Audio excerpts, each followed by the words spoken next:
Hey, what's going on, guys? Welcome back to another episode of One Life with your host, me, Wintertooth100. And today we're starting off. I was fishing all night long. So in the spirit of keeping things kosher with you guys, I just want to run through what we got. Filled up another chest with books and started on our third chest. We did get two or three more mending books. I can't remember if we started with 2 or started with 3. But we had a total of 5, and I spent one on a Silk Touch diamond pickaxe so I can start carrying around an ender chest because my inventory is starting to become quite garbage. Also, now that I have you guys, we can do sharpness 5 on our sword, and we can finally get blast protection 4 on this diamond chest, and then we can combine these two. And hopefully the blast protection will trump it. But we might not have enough levels, but we're going to try. Let's start with the sword, because I know we can tackle it. It's 12 whole levels. There's 12 whole levels for the sharpness 5. And you know what? We don't have good armor. And I would like to have good armor. See, 24 levels. Perfect. Look at that. Look at that. What else could we want on our armor? We got our main protection type, we got unbreaking, thorns, which I found out goes to the thorns 3, so this can still be improved. But what, mending? Mending's the last thing after that? Yeah, and look, we're down to 8 levels already. Good thing we did not do the sword. But now we're all geared up. I did spend 26 levels getting this up. We could name it, but we already have a toothpick. What would we call this? Soft tooth? Silky tooth, silk tooth. I don't know. We'll think of something, and I'll let you guys know whenever we figure that out. But for now, I am going to go out to the desert. That's right. I got to go locate a desert. I have the world seed up on a separate screen. I know where the desert is. We just got to go to it. It's about 1,000 blocks that way. Which probably doesn't make a whole lot of sense down here in the basement, but that's the direction we gotta go after I sleep. It's gonna be nighttime here in a second, and my food's cooking, so we gotta get some food. Gotta wait for it to be day, which will take a second, and then we're gonna head to the desert. Also, if I can get out of bed, we have our Schematica mod up and running. It is in position. I am seeking specific materials to do the redstone door. I decided we're not going to do anything fancy. It's just a combination where it's 3 levers. So you click the first lever, the second lever, the third lever, and then the third lever again, and that'll open the door. And then you just do the same combination backwards to close it. In fact, you can just flick the third one again to finish it. But gotta get all these materials, and that involves going to the desert. I need some sand and some green dye, so I need some cactus. So basically I need to go to the desert to get some cactus. So we're gonna go to the desert and get some cactus. So I'll be back with my cactus. Alright, we're back from the desert. We got our cactus, we turned it into dye, and we used it already. Right now we are sitting outside of the dungeon in the graveyard. And don't look, guys. Don't look. This should be closed. Aha, there we go. That's supposed to be closed. Ignore the dirt block for a moment. So we did finish this up. This is my second take recording this. I made a mistake in covering up the redstone back here off camera. I accidentally cut off one of the circuits, and so it was a very bad first take. But essentially, we come in here, and it's a very easy one. It's 1, 2, 3, 4. And then we'll be able to go down into the dungeon / temple. It's technically a dungeon. It's underground. It's not inside of a temple, but this would be like your Legend of Zelda temple thing.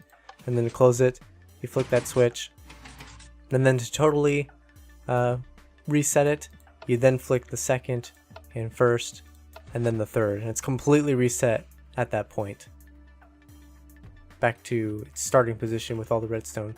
So let's keep this open. This dirt block is just to hide the ladder, but we'll come down to the circuitry. This is a mumbo jumbo design. It did not work for me at first. I had to redo some of the redstone, and then on my test world, it didn't work for me, and I had to redo the redstone. And then here in this world, I had to change the redstone again, which probably means I didn't have to make any changes whatsoever, which is really weird. Both my testing world and this world are a single player world. There should be no such thing as server lag, because this isn't a server, this is just a single player world. But essentially, here's the mechanism. We go the first switch, we got 1, 2, and 3, or technically backwards. Here's the first one, second one, third one. Flip the first one, and there's a piston down there which you can't really see, but it pushes that block up. The second one pushes this block right there. And then the third one reaches out for it, and that's why you have to hit it the fourth time, or the second time on that third one, the fourth switch flick, because it pulls it back, completes the circuit, which then activates that one, completing that circuit, activating / deactivating the stairs. This is of course I missed that. It's a 3x3 piston design that's supposed to go flush with it. In his video, he used full blocks, so it's totally flush. In my design, I'm using stairs because the stairs are better. But of course, you can see them.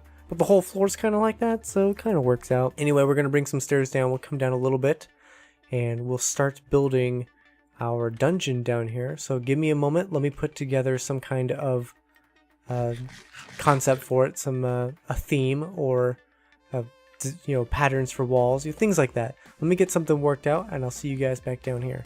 Alright, mind you, it's not completely done, but go with me for a second. We just got the last piece of information we needed from a villager, the last clue, and now we're pretty sure we know what the solution is. So we're going to come in and we're going to try it. We think it's 1, 2, 3, 4. And the doorway opens for us. We were successful. We head down into the dungeon. Now this isn't going to be like your typical temple, and like I said, it's not complete, but we're going to have 3 doorways, 2 of which will be blocked. They will have stuff in the way of them. We have some kind of iron bars or something, and on the other side of them we can see a chest on either side of them, and we really want to get there. Got some kind of symbol thing in the middle, and an almost domed ceiling. Now, in the ceiling, we'll have to figure out something for that block. Maybe we do some kind of command block to deal with that. But this room is open. So we go in this room, and in this room is a riddle. And I haven't fleshed out what the riddle will be, but the riddle will essentially be trying to get you to find a specific item. And then we will find that item, and we'll put the item inside something over there, some kind of, throw it into a dropper or something, a hopper, and the comparator will detect if it's the correct thing. If it's the wrong thing, it'll spit it back out at you. If it's the right thing, it'll accept it. It'll be 4 things. That door and that door will open. The very center block here where the torch is, there will be a block swap. So there'll be glass there activating a beacon, and then lastly the command will replace that dirt block with another piece of glass. We have to be careful though, that is actually a block in our graveyard, so we'll have to make it green right here. Unfortunately, it'll be in the graveyard, you'll notice it, but it'll be a beacon coming out, and that beacon will bring rays of goodness to the village surrounding it. And as your reward for bringing such goodness to the village, the chest forward will be a really overpowered, awesome master sword, and then through this one will be some kind of money or something, some kind of emeralds, so you can buy things from the villagers.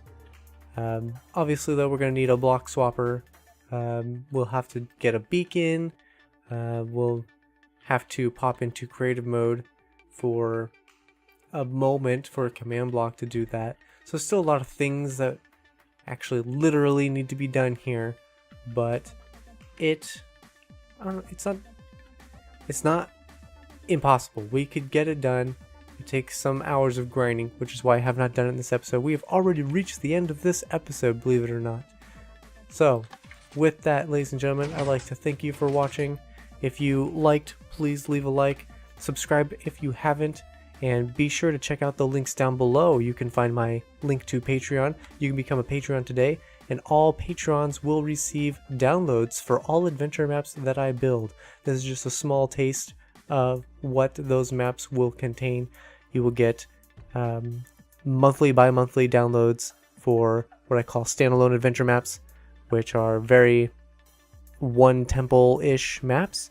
And then at the end of the Resilient 2 season, I will be releasing the Grand Adventure map to all patrons at that level, which contains upwards of 12 temples in it, in a giant map. I'll tell you right now, it's 4,000 blocks by 4,000 blocks. I already know the dimensions. It is quite large. Anyway, thank you guys for watching, and I'll see you in the next one.